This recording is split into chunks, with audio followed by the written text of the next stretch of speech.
Buenas noches, hermanos, que el Señor les bendiga. Qué bendición es poder estar un nuevo miércoles para seguir aprendiendo de la palabra de nuestro Dios. Amén. Espero que disponga usted de su corazón, de su mente y que ya pues esté listo o lista para prepararse para que podamos aprender juntos de la palabra del Señor. Espero que tenga como siempre lo digo, su cuaderno, su Biblia, ¿verdad? Porque es una enseñanza. Estamos hablando siempre de doctrina básica. Estamos continuando con la enseñanza del auténtico discípulo. Y recuerde que es nuestra meta y debe ser nuestro deseo ser un auténtico discípulo, no un perfecto discípulo, pero sí auténtico, sin máscaras, sin caretas, sin un montón de cosas, sino que siendo honestos y sinceros, perdón, siendo honestos y sinceros. El día de hoy vamos a estudiar la segunda bienaventuranza. Para eso le voy a invitar a que me acompañe a Mateo 5:4. Mateo 5:4. Y así como se llama, arrancamos con la enseñanza. Amén. Mateo 5:4. Dice la palabra del Señor: bienaventurados los que lloran, porque ellos recibirán consolación. Padre, te damos gracias a esta hora. Queremos disponer nuestro corazón, nuestra mente para recibir de tu palabra. Atamos y sujetamos todo estorbo que se mueve en los aires, que se quiera levantar, que quiera interrumpir con el desarrollo de tu palabra. En el nombre de Jesús. Amén y amén. La segunda bienaventuranza dice: bienaventurados los que lloran. Pero, ¿quiénes son estos que lloran? ¿O qué significa esta palabra llorar? Porque no es de aquel que por cualquier cosa llora, ¿verdad? Muchas veces nosotros, como un mecanismo de defensa, algunos tienen o tenemos el que por cualquier cosa lloramos. Entonces muchas veces a alguien se le está diciendo algo y cuando ven que va a llorar uno dice, qué frágil la persona. No, muchas veces es un mecanismo de defensa. Pero fíjese que esta palabra llorar viene del griego pentoutes. Pentoutes. Así como lo oye, pentoutes, S-T-H-O-U-N-T-E-S. Y es tener un corazón quebrantado o un corazón quebrado, hecho pedazos. Y fíjese que esta palabra pentoutes es la palabra es la palabra más fuerte que existe para el llanto. Esta es semejante al lamento o lloro profundo que ocurre ante la muerte de un ser querido. No sé si usted alguna vez ha experimentado esa situación. Es un dolor profundo, es un dolor lamentable, es algo que complicado, ¿verdad? Y entonces es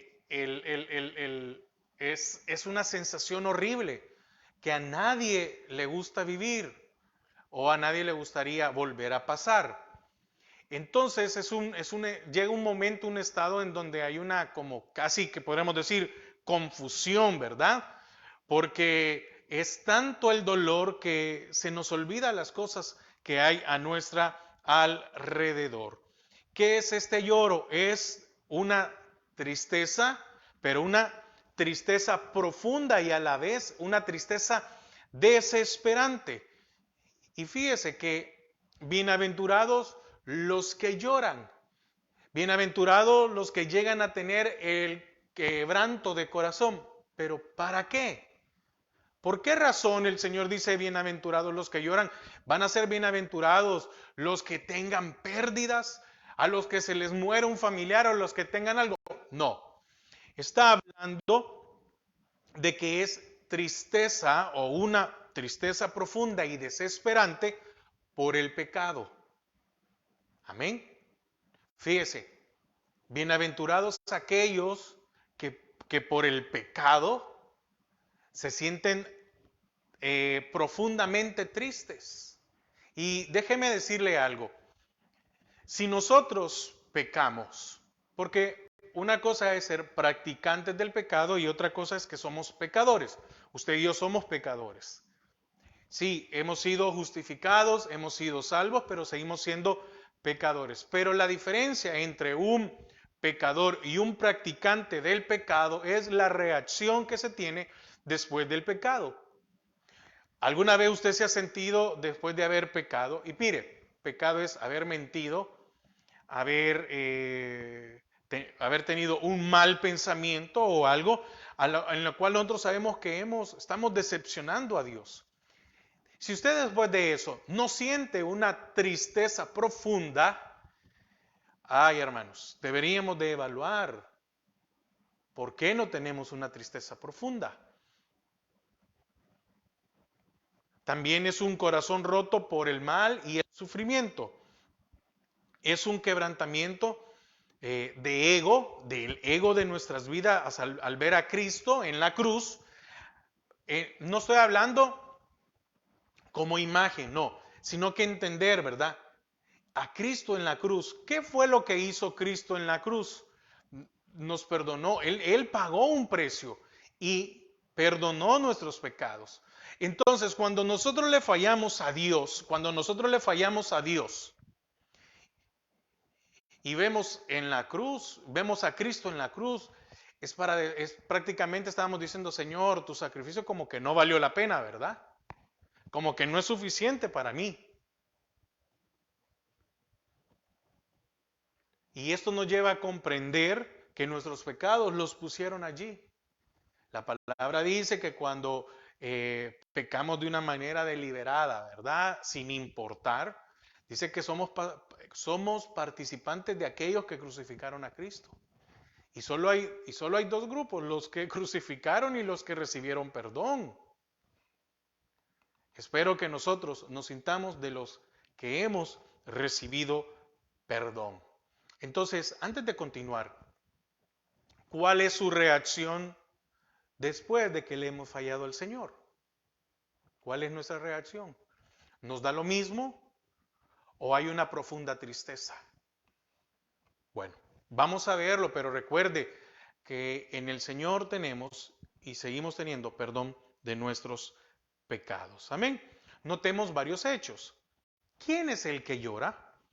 ¿Quién es el que tiene tanto dolor que llora y solloza y, y muchas veces llega a clamar, ¿sí? A clamar con fuerza, con un levantamiento de voz desde lo más profundo de su interior? ¿Alguna vez usted no se ha quebrantado? ¿Alguna vez usted no ha pasado al altar? Y es algo que uno no lo puede evitar y empieza a llorar y empieza a quebrarse y empieza a llorar tan fuertemente que uno, bueno, bienaventurados los que lloran, bienaventurados los que tienen esa profunda tristeza ante el pecado, porque ellos recibirán consolación. Amén. Hay tres personas que lloran y tienen tales exclamaciones. Uno, la persona desesperadamente triste por causa de sus propios pecados y de su indignidad ante Dios. La persona desesperadamente triste. ¿Sabe por qué? Porque si en usted se produce eso, si en nuestra vida se produce eso, qué difícil es orar, qué difícil es levantar nuestras manos, qué difícil es cantar, qué difícil es servir. Hermanos, no se imagina qué difícil es predicar. Porque hay tantas formas de fallarle al Señor, hay tantos pecados. Siempre digo, un mal pensamiento. Uno puede estar sujeto a ataques, ¿verdad? Y antes de venir al culto, ve una imagen, ve algo, y nuestra mente, y uno dice, Señor, pero voy a ir a ministrar. Entonces, ¿quién es esta persona? Es aquella que está consciente de su pecado, que experimenta sencillamente un quebrantamiento de corazón. Esta persona está consciente ¿Qué nos hace ver o qué nos trae a eso que nos vuelve conscientes? El Espíritu Santo. Porque las obras de la carne son contrarias a las obras del Espíritu. Viceversa. Entonces, cuando tenemos al Espíritu Santo en nuestras vidas, difícilmente vamos a poder pecar deliberadamente. Repito, esta persona está consciente de su pecado. ¿Estamos conscientes de nuestras áreas? Porque todos tenemos áreas y todos estamos en proceso, en lucha de una rendición de nuestras áreas. A todos nos cuesta. ¿Quién de nosotros no tiene un área en la cual está habiendo una lucha diaria? El enojo, la tristeza, la depresión, la falta de fe, la falta de confianza en el Señor. Porque como hay personas que ante una situación explotan y no tienen dominio propio, también así hay personas que se deprimen. Y entonces llega esa lucha y decir, ¿cómo es posible que o exploto o en otros casos me deprimo, lloro, me pongo triste y no lo puedo? Y uno dice, pero Señor, eso no está bien. Estoy consciente que eso que está allí no es, estoy luchando con un área de mi vida, como también aquel que está luchando contra un pecado, contra aquel que quiere dejar de hacer algo. Hermanos, ¿cuántas personas hay en el mundo que viven en fornicación y quieren dejarlo? ¿O cuántos viven en adulterio? Y es una lucha, algún vicio o el decir malas palabras y hay una lucha. Mire, dentro de todo esto, qué bueno que hay una lucha. Pero debemos de superarla, debemos de rendirla, debemos de dejar de pecar. Porque cuando la mujer encontrada en adulterio la llevaron ante el Señor, me imagino que esta mujer tuvo que haber pasado una situación, la iban a apedrear, la iban a matar. ¿Y cuáles fueron las palabras del Señor? Vete, no le puso penitencia, solo le dijo, ¿no te juzgaron ellos? Bueno, está bien, no te voy a juzgar. Te voy a dar una nueva oportunidad. Vete y no peques más. Hermanos, si la salvación no nos ha costado, ¿por qué nos cuesta dejar de pecar? ¿Verdad? El Señor le dijo a aquella mujer, vete y no peques más. Muchas veces lo que hace falta en nuestras vidas es decisión, dominio propio, decir, no voy a pecar más. Y empezar eso, ¿verdad? ¿Por qué? Porque al estar consciente de nuestros pecados, experimentamos quebrantamiento de corazón. Amén.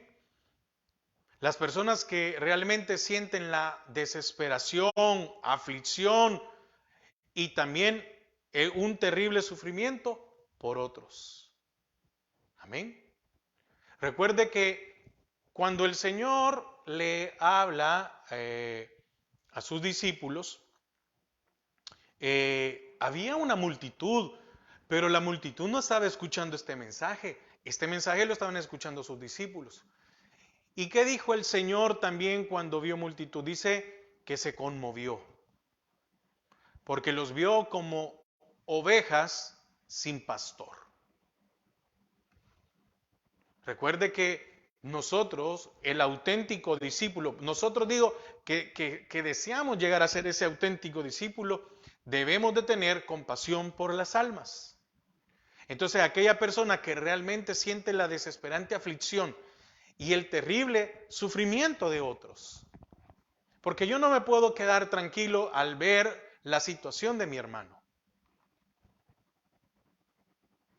Porque Tengo la obligación de ver en qué le puedo ayudar. Tengo la obligación de ver en qué más, aparte de orar, aparte de animar, pero muchas veces el problema es que no somos de esto, sino que somos los que juzgamos, los que nos volvemos legalistas, ¿verdad? Fuertes, duros. Y el Señor habla de que tengamos compasión por aquellos. ¿Cuántas personas viven tragedias, problemas? ¿A cuántos vemos una conducta pecaminosa de otros? Y muchas veces nos duele porque no los podemos ir y agarrar y detener. ¿Qué estás haciendo? ¿Hacia dónde va tu vida? ¿Entiendes que esto trae consecuencias? Porque una cosa es, hermano, mire qué importante es los que lloran.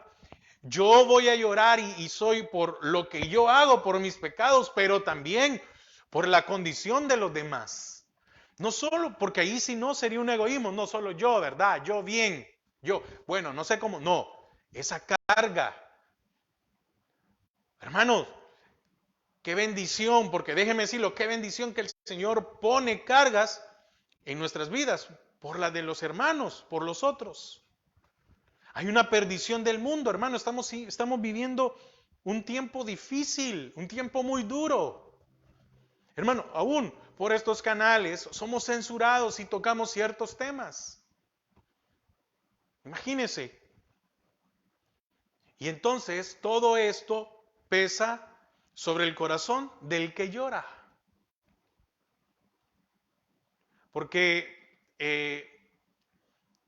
vivimos en un tiempo también en donde para muchos el Evangelio se ha vuelto un negocio. No es el mismo sentimiento de los apóstoles. No es el mismo sentimiento de aquellos que estuvieron en el Pentecostés. No es el mismo sentimiento de aquellos que dieron su vida por llevar el Evangelio, por ir a predicar a este Cristo, pero a este Cristo resucitado.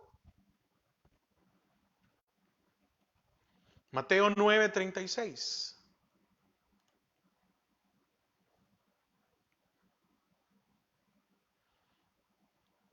Mateo 9:36.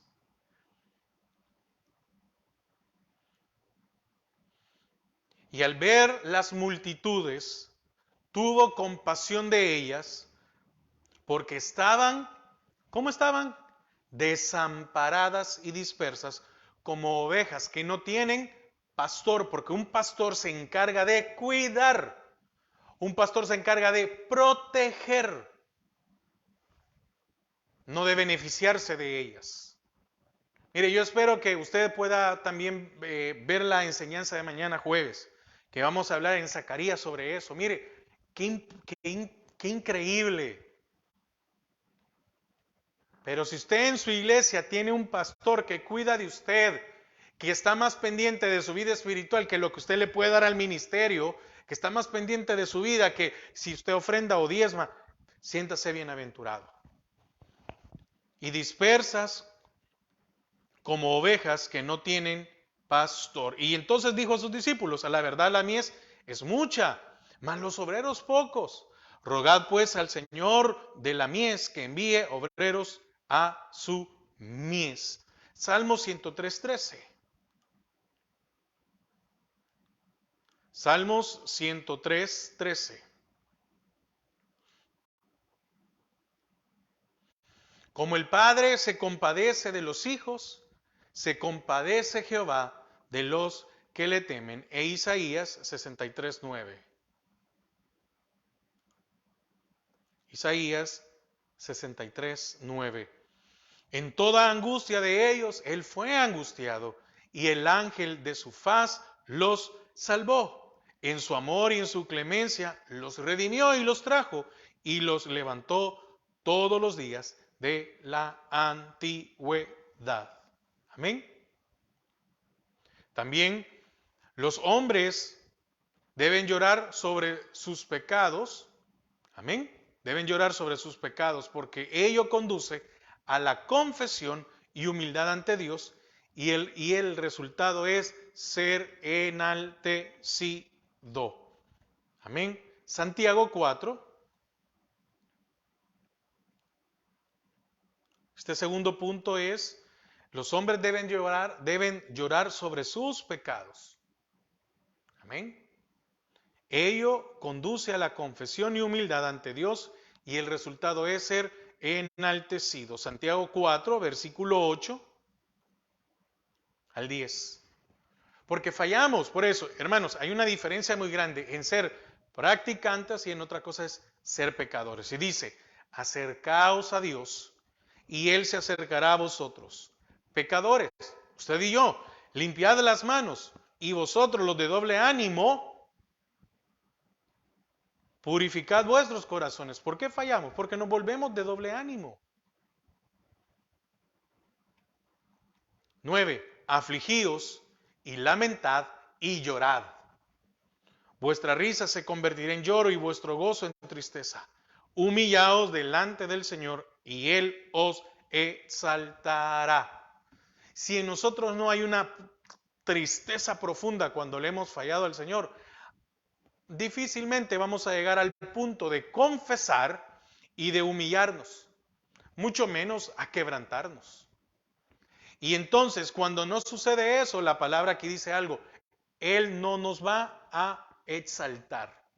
No seremos enaltecidos por Dios. Amén. Tercero, la persona que llora es consolada por Cristo mismo. La persona que reconoce sus pecados y se quebranta por haber fallado es consolada por el Señor. Fíjese que Cristo fue llamado varón de dolores y tenía experiencia en el quebranto. Isaías 53:3. Isaías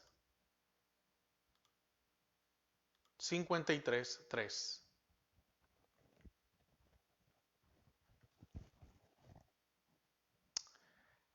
Despreciado y desechado entre los hombres, varón de dolores, experimentado en quebranto, y como que escondimos de él el rostro, fue menospreciado y no lo estimamos.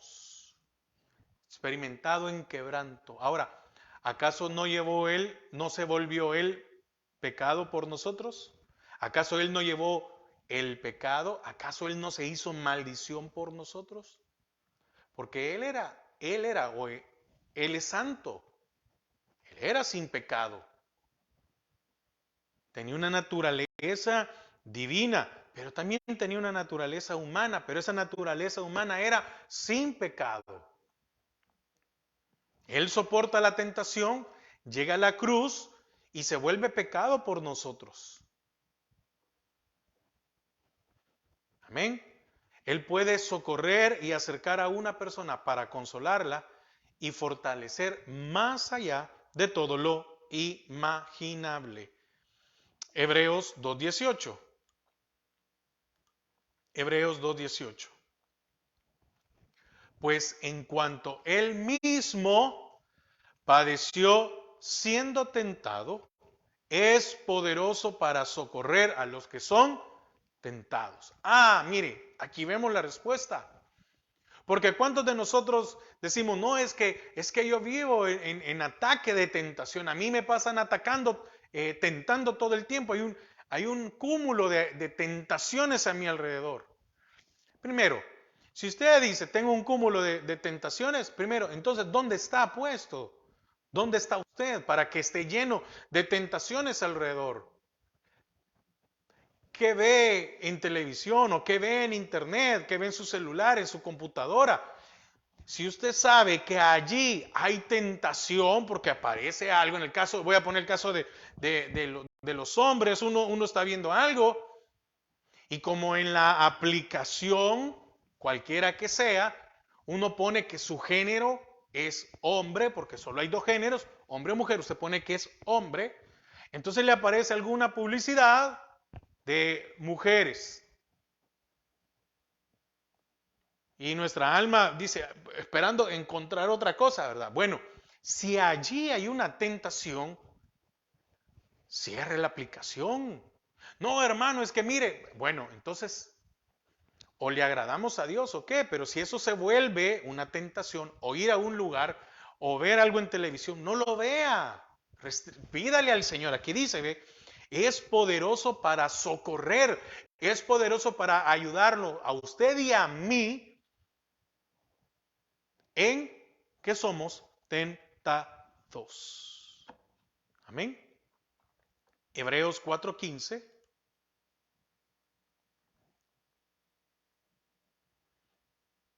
y 16.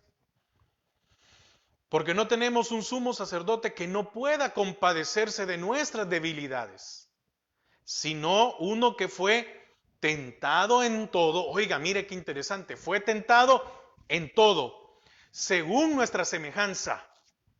No era igual a nosotros, porque él era sin pecado, dice, pero sin pecados. Él tenía a nuestra semejanza, pero sin pecado, sin una naturaleza caída.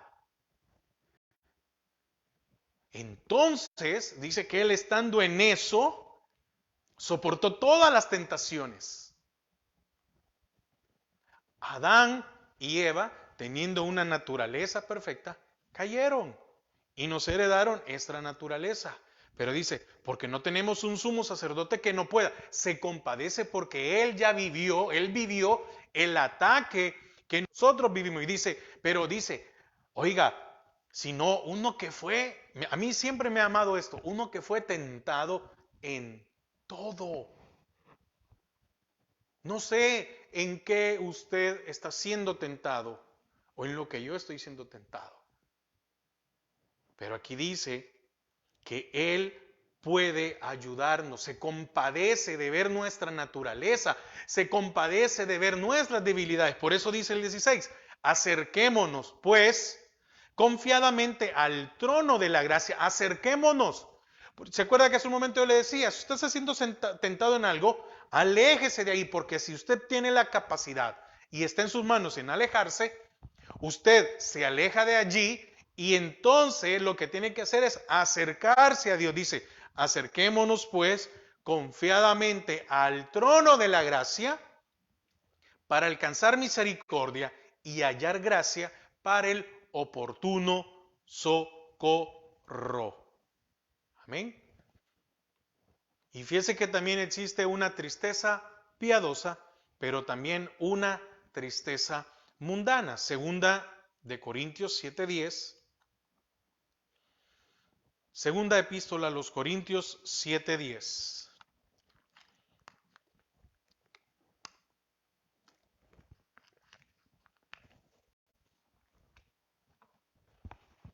Porque la tristeza que es según Dios produce arrepentimiento para salvación.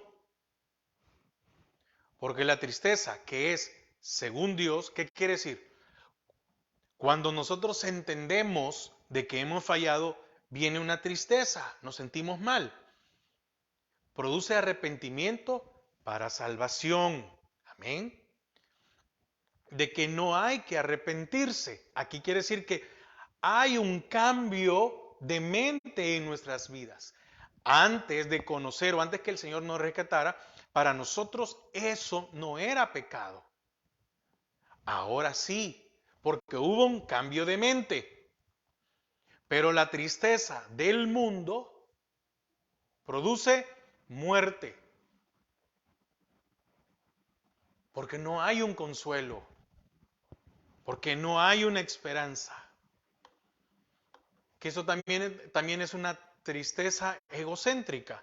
Ahí mismo en 2 Corintios 1, versículos del 6 al 7.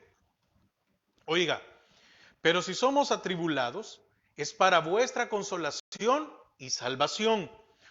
O si somos consolados, es para vuestra consolación y salvación, la cual se opera en el sufrir las mismas aflicciones que nosotros también padecemos. Y nuestra esperanza respecto de vosotros es firme, pues sabemos que así como sois compañeros en las aflicciones, en los problemas, en las dificultades, también seremos compañeros en la consolación. Amén. Pero si somos atribulados, es para vuestra consolación y salvación. O si somos consolados, si somos atribulados y consolados, es para vuestra consolación y salvación. Amén. Y entonces, esta es la parte de los que lloran. Amén. Mire que el Señor no quite de nosotros eso. Que nos ayude, ¿verdad? A no fallarle, a no pecarle. Pero que eso no se aparte, porque el día que se aparte, es probable que haya un enfriamiento en nuestras vidas. Es probable que haya empezado un proceso de apostasía en nosotros. Recuerde, la apostasía no es de la noche a la mañana, es un proceso. Ahora, la segunda parte, ¿verdad? Volviendo a Mateo 5, versículo 4. Bienaventurados los que lloran, porque ellos recibirán consolación. Los que lloran serán consolados. Y eso es lo que acabamos de leer en 2 Corintios 1:3, ¿verdad? Perdón, no, acompáñenme a 2 Corintios 1:3. Eso no lo habíamos leído, yo me equivoqué, ¿verdad? 2 Corintios 1:3 dice, bendito sea el Dios y Padre de nuestro Señor Jesucristo, Padre de misericordias y Dios de toda consolación. Fíjese que existen dos tipos de consuelo, el consuelo presente y el consuelo eterno.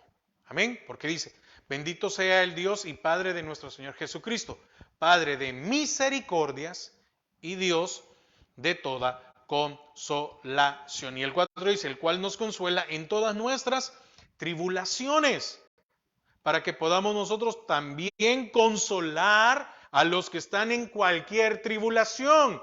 ¿Qué es el auténtico discípulo? Es aquel que recibe consolación cuando se siente indigno de haber pecado. Pero el auténtico discípulo es aquel que tiene compasión por aquel que está pasando por eso. Porque como ya lo pasé y el Señor me restauró y el Señor me ayudó, yo debo de tener compasión por aquel que está pasando lo mismo y venir y consolar a los demás. Porque dice, por medio de la consolación con que nosotros somos consolados por Dios. Amén.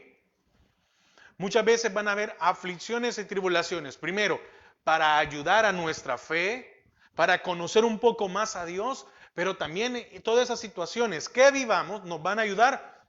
¿Para qué? Para hacer discípulos a otros. ¿Por qué? Consolándolos.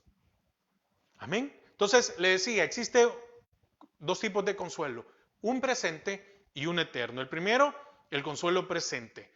Una paz profunda, un alivio, un consuelo interior en nuestras vidas. Consuelo presente para nuestro hoy, para nuestro hoy, para nuestro hoy, para nuestro hoy. Y su hoy puede ser mañana o dentro de un mes, mientras estemos aquí, en la tierra. Juan 14:27.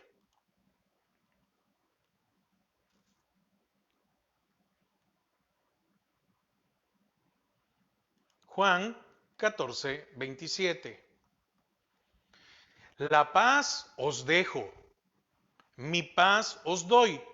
Yo no os la doy como el mundo la da. No se turbe vuestro corazón, ni tenga miedo. Una paz o un consuelo presente aquí en la tierra. Esta paz, esta tranquilidad es para acá en la tierra. Y también ahí en Juan 16:33. Estas cosas os he hablado para que en mí tengáis paz. En el mundo tendréis aflicción, pero confiad, yo he vencido al mundo. Entonces, hay un consuelo presente, es profunda paz, alivio y un consuelo interior. También, como literal ve, una seguridad de perdón y aceptación de parte de Dios. Amén. Una seguridad de perdón, una seguridad de que usted y yo hemos sido perdonados y que somos aceptos delante de Dios. Efesios 1:3 dice, Bendito sea el Dios y Padre de nuestro Señor Jesucristo, que nos bendijo con toda bendición espiritual en los lugares celestiales en Cristo. Primera de Juan 4:9.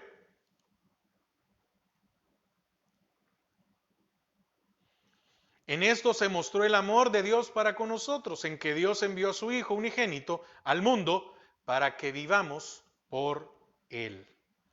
Y Primera de Juan 2:1. Hijitos míos, estas cosas os escribo para que no pequéis. Si alguno hubiere pecado, abogado tenemos para con el Padre, a Jesucristo el justo. Entonces, y literal C, una plenitud de gozo, un sentido de la presencia de Dios, de su cuidado y de su guía. Juan 14, 26. Juan 14, 26.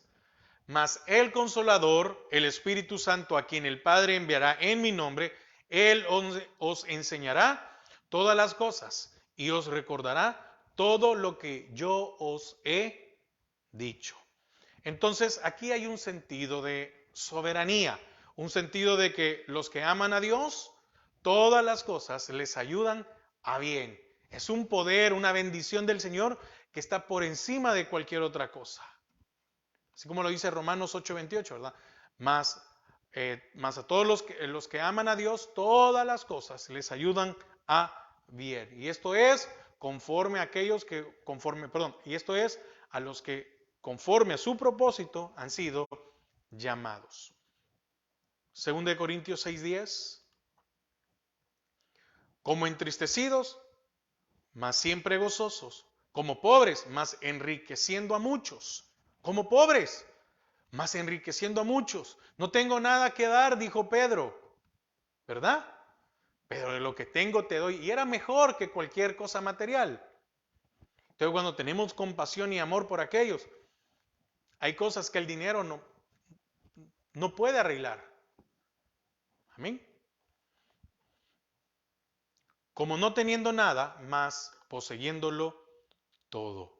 Salmo 16:1 también, para cerrar este punto, Salmo 16:1. Guárdame, oh Dios, porque en ti he confiado. Entonces, este es el consuelo presente, pero también hay un consuelo eterno, un pasar de muerte a vida. Amén. Juan 3:16, porque de tal manera amó Dios al mundo que dio a su Hijo unigénito para que todo aquel que en él crea no se pierda, mas tenga vida eterna. Tenemos una esperanza, un consuelo eterno de que si el Señor no somos llevados por Él, es decir, si llega el momento en que tenemos que pasar por la muerte física, más ya no pasaremos por la muerte eterna y que un día seremos glorificados, resucitados. Juan 5:24. De cierto os digo, el que oye mi voz, el que oye mi palabra y crea al que me envió, tiene vida eterna y no vendrá a condenación, mas ha pasado de muerte a vida. También otro consuelo eterno es que todas las lágrimas serán secadas. Si hemos pasado por muchas dificultades, no se preocupe. Llegará un momento en que todo eso se acabará. Isaías 25:8. Destruirá la muerte para siempre y enjugará Jehová el Señor toda lágrima de todos los rostros y quitará la afrenta de su pueblo de toda la tierra, porque Jehová lo ha dicho. Apocalipsis 7:17. Porque el Cordero que está en medio del trono los pastoreará y los guiará a fuentes de aguas de vida, y Dios enjugará toda lágrima de los ojos de ellos. Y 21:4. Enjugará Dios toda lágrima de los ojos de ellos, y ya no habrá muerte, ni habrá más llanto, ni clamor, ni dolor, porque las primeras cosas pasaron. Amén. Entonces, bienaventurados los que lloran, porque se recibirán consuelo. Como a medida de conclusión, aunque yo espero que haya quedado claro, ¿verdad? Que el Señor haya permitido darme a entender. Entonces, el Señor aquí habla, ¿verdad? Bienaventurados los que lloran. Se refiere al pesar producido por la condición pecaminosa de cada uno de nosotros. Pero fíjese que también no debemos de perder de vista pecaminosa ya sea personal o de toda una nación. Porque fíjese que Israel muchas veces pecaron. Sí, pecó cada uno de ellos, pero llegó a ser un pecado nacional. Y segundo libro de Crónicas 7:14 dice, si mi pueblo, segundo libro de Crónicas 7:14, si se humillare mi pueblo, sobre el cual mi nombre es invocado, y oraren y buscaren mis rostros, y se convirtieren de sus malos caminos. Oiga, todo ese proceso de que hubo un cambio de mente, ¿verdad? En nosotros. Todo eso, ¿verdad? Entonces yo iré desde los cielos. Ah, mire, está la parte de los que lloran, los que decimos, ay Señor, te he fallado. Y viene el consuelo. Entonces yo iré desde los cielos y perdonaré sus pecados y sanaré su tierra. Amén. Porque qué importante qué importante es esto en nuestras vidas. Que el Señor nos permita llorar por nuestros propios pecados, quebrantarnos por eso. Y lo de los otros, porque es el primer paso para el arrepentimiento, que ya no haya remordimiento en nuestra vida, sino que un arrepentimiento, fíjese. Y Salmos 32:1 dice, bienaventurado aquel cuya transgresión ha sido perdonada y cubierta su pecado. Bienaventurado el hombre a quien Jehová no culpa de iniquidad y en cuyo espíritu no hay engaño. Y fíjese, mire, me amaba esto. Mientras callé, se envejecieron mis huesos en mi gemir todo el día, porque de día y de noche se agravó sobre mí tu mano. Se volvió mi verdor en sequedades de verano. Mi pecado te declaré, y no encubrí iniquidad. Dije, confesaré mis transgresiones a Jehová, y tú perdonaste la maldad de mi pecado. Amén. Mire que el Señor nos ayude, ¿verdad? ¿Qué estamos estudiando? El auténtico discípulo. Vimos pobres de espíritu. No tengo nada. Dependo del Señor. ¿Y ahora qué? Someterme. No fallarle. Quebrantarme. Pero también tener compasión por los demás. Así como usted y yo hemos sido consolados. Poder consolar a otros. Que otros reciban también del perdón de Dios. Que reciban ese consuelo. Amén. Que se vaya aquella tristeza mundana. Pero cuando nosotros, y con esto quiero concluir, cuando nos quebrantamos y da tristeza, hay un efecto, y ese es el efecto que debe de haber en nuestras vidas, y es que nuestra alma se vuelva a Dios. No que nuestra alma se aleje. Que el Señor nos ayude, que nuestra alma se acerque a Dios. Bienaventurados los que lloran, porque el que se quebranta de eso, lo consola a Dios. Nuestra alma se vuelva a Dios. Amén. Padre, te damos gracias por hablar a nuestras vidas, por enseñarnos. Bendice a cada uno de mis hermanos, de mis hermanas. Señor, que en esta noche o en el momento que estén escuchando la enseñanza, Señor, puedas traer paz a nuestras vidas, puedas traer consuelo. Señor, no deseamos fallarte, no deseamos, Señor, ir para atrás, sino que al contrario, Señor, deseamos ser fieles a ti. En el nombre de Jesús. Amén y amén. Hermanos, que pasen una feliz noche, que el Señor les bendiga y que recuerde mañana jueves a las 7 de la noche nuestra enseñanza, que es en vivo, y el domingo a las 8:30 de la mañana aquí en Hora de Texas. Pase una feliz noche.